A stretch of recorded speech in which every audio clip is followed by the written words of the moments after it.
Hello बच्चों, good morning. कैसे हैं आप सब? आशा करता हूँ सभी फिट होंगे। प्यारे बच्चों, इस वाले वीडियो से हम लोग एक नया चैप्टर स्टार्ट करने जा रहे हैं क्लास 6 का, चैप्टर नंबर 11 अलजेब्रा। अब सबसे पहले तो हम लोग को थोड़ा सा समझना पड़ेगा कि अलजेब्रा होता क्या है, क्योंकि इससे पहले आपने पढ़ा तो है लेकिन थोड़ा सा भूल गए हैं। क्लास 5 में आपने पढ़ा होगा लेकिन थोड़ा मोड़ा मान लो भूल गए होगे, तो मैं थोड़ा सा आपको रिवाइज करा देता हूँ। इस वाले वीडियो में हम लोग पहले तो थोड़ा सा इंट्रो लेंगे, एक छोटा सा बेसिक सा इंट्रो कि अलजेब्रा होता क्या है, और उसके बाद ये जो हमारा 11.1 एक्सरसाइज दिया हुआ है ना, इसका क्वेश्चन नंबर 1 और क्वेश्चन नंबर 2, ये दो क्वेश्चन को अपन सॉल्व करना सीखेंगे। तो जब हम लोग इंट्रो ले रहे हैं ना, तो इंट्रो के लिए थोड़ा सा पहले क्वेश्चन को समझना पड़ेगा कि यहाँ पर हमसे क्वेश्चन में क्या क्या नए नए वर्ड यूज़ किए जा रहे हैं। जैसे देखो, बोला जा रहा है पहला क्वेश्चन में कि find the rule which give the number of the match sticks required to make the following match sticks pattern, use a variable to write the rule. यहाँ पर एक वर्ड यूज किया गया वेरिएबल। अब ये वेरिएबल तो अभी तक हमने सुना नहीं था, इसका मतलब क्या होता है और अलजेब्रा होता क्या है। आइए मैं आपको एकदम बेसिक कॉन्सेप्ट के साथ इसको कॉपी में पहले थोड़ी सी समझाने की कोशिश करता हूँ। तो देखो, थोड़ी देर के लिए मान लीजिए कि ये आप हैं और आप जा रहे हैं एक फ्रूट शॉप में। फ्रूट शॉप में आपकी मम्मी ने आपको भेजा है और बोला है कि बेटा वहाँ से कम 6 पीस एप्पल से लेकर के आना। कितने एप्पल लाने हैं आपको? तो टोटल 6 एप्पल से लेकर के आने हैं। आप दुकान में जाओगे तो मान लो आपको मैथ में इंटरेस्ट है, आप डायरेक्ट दुकानदार से ये नहीं बोलोगे कि भैया जी मुझे 6 पीस एप्पल दे दीजिए और कितना रुपया होता है वो बताइए, मैं आपको दे दूंगा। ऐसे आप नहीं बोलोगे। आप क्या करोगे? बोलेगे भैया 1 पीस एप्पल कितने रुपये का है? तो दुकानदार आपको कहेगा कि 1 पीस जो एप्पल है वो हमारा कितने रुपये का है? तो वो 5 रुपये का है। तो अब क्या करोगे आप दिमाग लगाओगे कि 1 पीस एप्पल अगर 5 रुपये का है तो 2 पीस एप्पल कितने रुपये का होगा? 2 पीस एप्पल 10 रुपये का होगा। वो हम लोग कैसे निकालेंगे? हम लोग 5 का टेबल पढ़ देंगे 2 बार, क्योंकि 1 का अगर 5 है तो 2 का क्या हो जाएगा? 5 2 जा 10 रुपये हो जाएगा। इस तरीके से हमने 2 एप्पल का निकाल लिया। अब हमको तो लेना 6 एप्पल है, तो जल्दी से अपन 3 एप्पल का निकालेंगे पहले तो 3 एप्पल का कितना होगा? तो देखो, 1 का 5 था, 2 पीस एप्पल का 10 हो गया है, तो 3 पीस एप्पल का 5 5 और 5 यानी कि 15 हो जाएगा। तो हम लोग यहाँ पर प्लस प्लस नहीं करेंगे, हम लोग अब मल्टीप्लाई करेंगे। प्लस तो छोटे बच्चे करते हैं, क्लास 3 वाले। अब आप क्लास 6 में पहुँच गए हो तो आप डायरेक्ट 5 3 जा 15 पढ़ोगे, यानी कि अगर अपने को 3 एप्पल लेना है तो हमको 15 रुपये लगेगा। उसी तरीके से अगर 4 एप्पल लेना है तो 5 4 जा कितना होता है? तो 5 4 जा होता है 20, तो हम लोग 20 कर देते हैं यहाँ पर। अगर 5 एप्पल लेना रहता तो हम लोग 5 का मल्टीप्लाई कर देते 5 से, तो 5 5 जा हो जाता 25। और अगर 6 एप्पल लेना रहता तो 5 का मल्टीप्लाई कर देते अपन 6 से, तो ये हो जाता हमारा 5 6 जा 30 रुपये। तो अब जल्दी से अगर आपको दुकानदार ये बताए कि हमको 1 एप्पल का 5 रुपये पड़ रहा है, तो आप जल्दी से क्या करोगे? 5 का 6 से मल्टीप्लाई करोगे और निकाल दोगे 30, यानी कि 6 पीस एप्पल का जो हमको कॉस्ट पड़ेगा वो टोटल 30 रुपये पड़ेगा। अब यहीं से स्टार्ट होता है अलजेब्रा, कि आपने क्या किया, अपने माइंड में एक पैटर्न बनाया कि 1 का 5 है तो 2 का 10 होगा, 3 का 15 होगा। ऐसे देखो बहुत सारे बच्चे करते हैं जिनको मैथ में इंटरेस्ट नहीं भी होता है ना, वो भी कई बार इस तरीके से कैलकुलेशन करते हैं।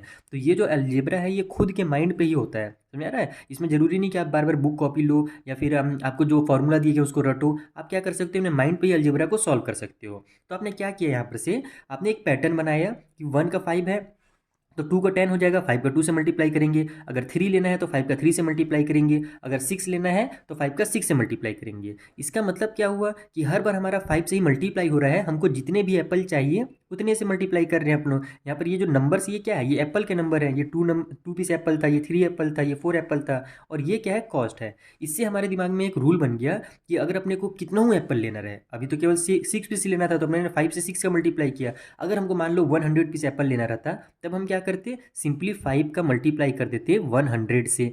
तो यहाँ से हमारे दिमाग में एक आइडिया आ गया कि हम लोग एक फॉर्मूला बना सकते हैं। फॉर्मूला क्या बना सकते हैं कि जितना भी एप्पल लेना है उसमें आप क्या करो, 5 का मल्टीप्लाई कर दो। तब अपने को पता तो नहीं कितना एप्पल लेना है, हम लोग थोड़ा सा मान लो गेस कर रहे हैं कि अपन कितना एप्पल ले सकते हैं। 100 भी ले सकते हैं, 200 भी, आप अपने मन से सोच सकते हो जितना भी एप्पल लेना है। तो अपने को पता नहीं है कि यहाँ पर एकदम एग्जैक्ट जो है वो कितना नंबर है, तो उसको नंबर को अपन शॉर्टकट में एन लिखते हैं। तो इसका जो फॉर्मूला बन जाएगा वो 5 मल्टीप्लाई एन बन जाएगा, जिसको शॉर्टकट में 5n भी लिखा जाता है। बीच की जो मल्टीप्लाई की साइन है ना, उसको यहाँ पर से छुपा दी जाती है। तो ये फॉर्मूला हमने कहाँ से बनाया? अपने दिमाग से बनाया कि हमको जितना भी एप्पल लेना है उसका 5 से मल्टीप्लाई कर दो तो आपको उसका आंसर मिल जाएगा। तो यहाँ पर हमने एन इसलिए लिखा है क्योंकि ये एन का मतलब है नंबर ऑफ एप्पल। ठीक है, अगर 2 लेना है तो इसमें 2 का मल्टीप्लाई करेंगे 5 के साथ। अगर अपने को 100 लेना है तो 100 का 5 से मल्टीप्लाई करेंगे। अगर 1000 लेना है तो 1000 से 5 का मल्टीप्लाई करेंगे। अब यहाँ पर आपको दो चीज़ें दिख रही होंगी, एक तो नंबर दिख रहा होगा और एक ये जो एन लिखा हूँ मैंने ये दिख रहा होगा।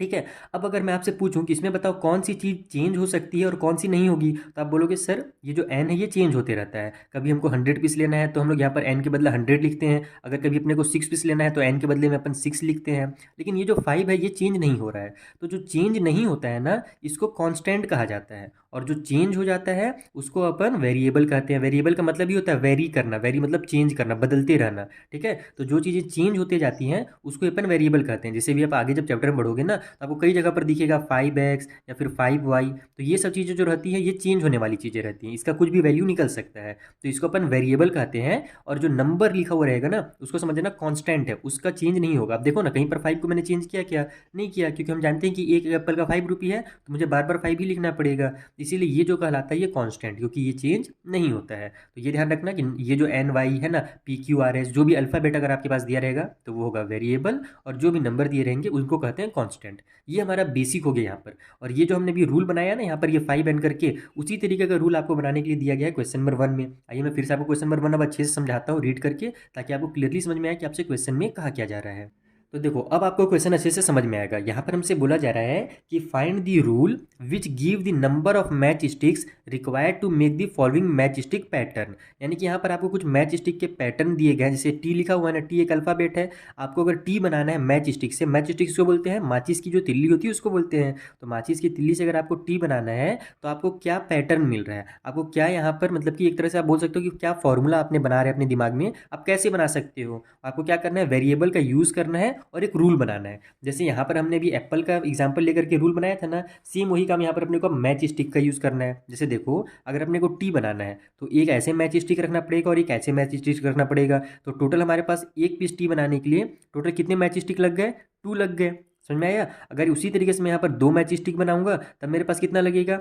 2 × 2 यानी कि 4 पीस हमारे, यानी कि अगर मैं टी को 2 बार बनाऊंगा, एक बार टी बना हुआ है, एक बार और अगर मैं टी बना दूं, तो मेरे पास कितने पीस टोटल माचिस की तिल्ली लगेंगी? 2 और 2 मिला करके टोटल 4 लग जाएंगी। अगर 3 बनाना है तो 2 × 3 यानी कि 6 लग जाएगा। उसके बाद अगर मेरे को 4 पीस अगर टी बनाना है तो देखो, अगर मैं 4 टी बनाता हूँ इस तरीके से, तो टोटल मेरे को कितना लगेगा? 2 2 2 और 2, टोटल हो जाएगा मेरा 2 4 जा 8। इसका मतलब क्या हो रहा है कि 2 तो मेरा कांस्टेंट है, ये चेंज नहीं हो सकता। क्योंकि एक पीस तिल्ली बनाने के लिए, यानी एक पीस टी बनाने के लिए, एक लेटर बनाने के लिए हमारे पास यहाँ पर कम से कम 2 पीस माचिस की तिल्ली लगेगी ही लगेगी। लेकिन जितना भी अपने को बनाना है वो क्या हो रहा है, नंबर चेंज होते जा रहा है। तो यहाँ से हमारा फॉर्मूला क्या बन जाएगा?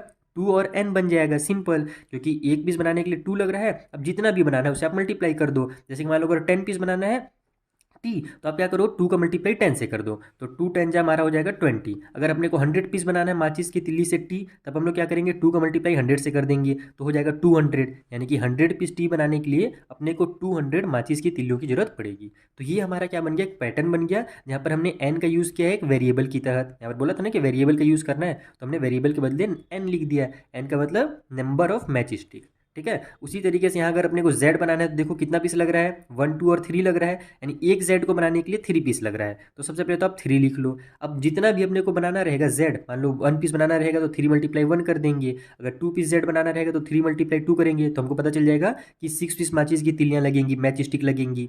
अगर अपने को 4 पीस बनाना रहे Z, तो हम लोग 3 का मल्टीप्लाई 4 से कर देंगे, तो 3 4 जा हो जाएगा 12 हमारा। तो हमको पता चल जाएगा कि अगर 4 पीस Z बनाना है तो हमको 12 पीस माचिस की तिल्लियों की जरूरत पड़ेगा। तो बस यहाँ पर भी हमारा जो फॉर्मूला बनेगा वो 3n बन जाएगा। यानी जितना भी अपने को, जितना भी इसका मतलब बनाना है, जितने भी पैटर्न बनाने हैं Z के, अगर 5 बनाना है तो n की जगह में 5 लिख दो, है ना। यानी कि 3 का 5 से मल्टीप्लाई कर दो। ये जो चिपका हुआ है इसका मतलब समझाना कि ये मल्टीप्लाई में है। जैसे हम लोग 2 × 2 लिखते हैं ना, तो उसी तरीके से जब हम लोग 3 × n लिखना रहता है तो उसको स्टैंडर्ड फॉर्म में b से मल्टीप्लाई के साइन को हटा करके उसको डायरेक्ट शॉर्टकट में 3n लिखते हैं। ये इसका रूल है, स्टैंडर्ड फॉर्म में ऐसे लिखा जाता है, b से मल्टीप्लाई के साइन को हटा दी जाती है। चलिए आगे की जो क्वेश्चन है उसको भी जल्दी से देखते हैं। अब जैसे सी नंबर में हमें क्या दिया हुआ है कि अगर अपने को पैटर्न यू बनाना है, यानी कि लेटर जो यू है उसको हम लोग कैसे बनाएंगे, इस तरीके से बनाएंगे। सर्कल तो यहाँ पर हो नहीं सकता हमारा, एक ऐसे करेंगे, एक इधर तिल्ली रखेंगे और एक नीचे में मैच स्टिक रख देंगे, तो टोटल 1 2 और 3 लग जा रहा है हमारे पास। तो इसका भी फॉर्मूला क्या हो जाएगा, 3n हो जाएगा, सिंपल। उसी तरीके से अगर हमको वी बनाना है तो 2 पीस माचिस की तिल्लियों की जरूरत पड़ रही है, तो यहाँ पर हम लोग 2 × n कर देंगे। यानी जितना भी अपने को वी बनाना रहे, मान लो अगर यहाँ पर फिर से मैं समझा देता हूँ, अगर अपने को 3 पीस वी बनाना है तो हमको यहाँ पर भी 2 लगेगा, यहाँ पर भी 2 पीस मैच स्टिक लगेंगे और यहाँ 2 मैच स्टिक लगेंगे टोटल। तो 2 3 जा कितना लगेगा टोटल 6 मैच स्टिक लगेंगे। इसीलिए हमने फॉर्मूला बनाया है 2n, यानी कि अगर अपने को 3 पीस बनाना है तो 2 का मल्टीप्लाई 3 से कर दो तो आपका 6 निकल जाएगा। उसी की तरीके से अगर अपने को 100 पीस बनाना हो, अच्छा 100 में नहीं चलते हैं, छोटे नंबर में रहते हैं, मान लो 6 पीस बनाना है तो हम लोग क्या करेंगे 2 का मल्टीप्लाई 6 से कर देंगे तो 2 6 हो जाएगा 12। तो हम लोग समझ जाएंगे कि अगर अपने को 6 पीस वी बनाने हैं तो 12 पीस मैच स्टिक्स की जरूरत पड़ेगी। इसीलिए इसका फॉर्मूला जो बनेगा वो 2n बनेगा। अब इसमें देखते हैं अगर अपने को ई बनाना है तब कितने पीस लग रहे हैं, काउंट कर लो। देखो 1 2 3 ऐसे लग रहा है, इधर 4 और एक ये 5, तो टोटल 5 पीस लग रहे हैं हमारे पास मैच स्टिक। तो यहाँ पर हमारा फॉर्मूला 5n बन जाएगा। उसी तरीके से इधर अगर अपने को एस बनाना है तो इसमें कितना लग रहा है, सीधा सीधा देखो पहले तो ये 1 2 और ये 3 है, इधर ये साइड वाला एक 4 हो गया और इधर भी एक 5, तो टोटल हमारे पास 5 लग रहा है। तो इसका भी फॉर्मूला 5n बन जाएगा। अब लास्ट में अगर अपने को ए बनाना है, ए फॉर एप्पल, तो अब ऐसे ऐसे और ऐसे भी बना सकते थे। देखो हम लोग ऐसे भी बना सकते थे, 3 पीस लगता, लेकिन इन्होंने जो बनाया है बुक वाले ने थोड़ा सा उसको इस तरीके से बनाया है। तो जैसे बुक में दिया हुआ है आपको वैसे ही करना पड़ेगा, ये नहीं कि आपने अपने दिमाग से ऐसे कर दिया तो वैसे हो जाएगा।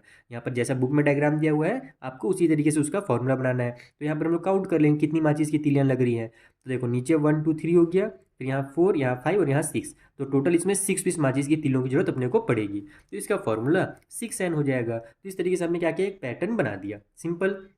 अब सेकेंड वाला जो क्वेश्चन है उसको रीड करते हैं। इसमें क्या बोल रहा है कि we already know the rule of the pattern of letter L C and F, यानी कि अभी हमने क्या देखा एल सी एफ वगैरह का, हमने सी और एफ को तो नहीं देखा है, फिर भी हम लोग जानते हैं कि इसमें जो है ना कितने पीस माचिस की तीलों की जरूरत पड़ेगी। जैसे कि सी जो है हमारा उसको हम लोग ऐसे बनाएंगे तो इसमें हमको 1 2 और 3 लगेगा, एफ में 1 2 और ये 3 इसमें भी लगेगा, एल में 2 पीस लगेगा।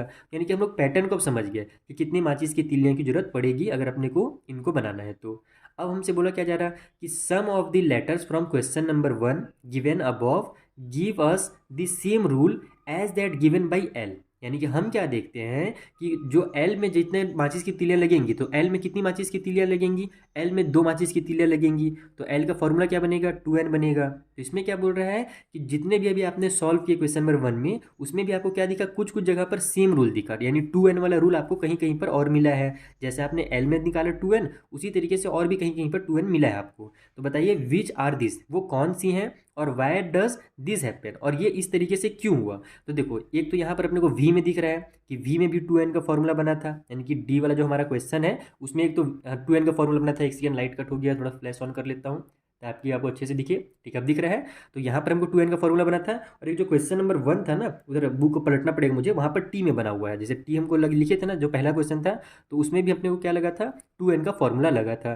तो यही ये भी वाले में और टी वाले में हमारा फॉर्मूला जो है वो सेम है एल की तरह। यहाँ पर यही बोला था कि एल की तरह कौन कौन सा सेम होगा, तो एक तो ये वी वाला होगा और एक ये टी वाला होगा। ये क्वेश्चन नंबर ए है हमारा और ये क्वेश्चन नंबर हमारा डी है, तो इन दोनों में हमारा क्या होगा सेम पैटर्न लगेगा। उसके अलावा बोला है ऐसा क्यों होता है, तो साफ साफ ऐसा हमको दिख रहा है ऐसा इसलिए फॉर्मूला इसलिए सेम है क्योंकि यहाँ भी नंबर ऑफ मैच स्टिक जो है ये टी वाले में और ये वी वाले में वो एल के बराबर ही है, क्योंकि यहाँ भी 2 ही पीस मैच स्टिक लग रहा है, इसमें भी 2 मैच स्टिक्स लग रहे हैं और इसमें भी एल में भी 2 ही मैच स्टिक्स लग रहे हैं, इसीलिए हमारा जो फॉर्मूला बन रहा है वो सेम बन रहा है। ठीक है, तो बस यही आपका क्वेश्चन नंबर 1 और 2 था, एकदम सिंपल से क्वेश्चन थे, गेम टाइप से क्वेश्चन था और इसमें कुछ करना ही नहीं है। अब मिलेंगे हम लोग आगे के वीडियोस में, यहाँ पर क्वेश्चन नंबर 3 से आगे जो क्वेश्चन है ना उनको ही मैं आपको एकदम सिंपल मेथड में समझा दूंगा जैसे इस वाले में मैंने समझाया। ठीक है, उन वीडियोस का लिंक आपको ऊपर आई बटन में भी मिल जाएगा और नीचे डिस्क्रिप्शन बॉक्स में मिल जाएगा। साथ ही आपके सामने 2 विंडो ओपन हो गए होंगे, राइट वाले में क्लिक करोगे तो आपको इस चैप्टर के सारे वीडियोस मिल जाएंगे और लेफ्ट में क्लिक करोगे तो सीधे आप नेक्स्ट वीडियो में पहुंच जाओगे। Thank you for watching.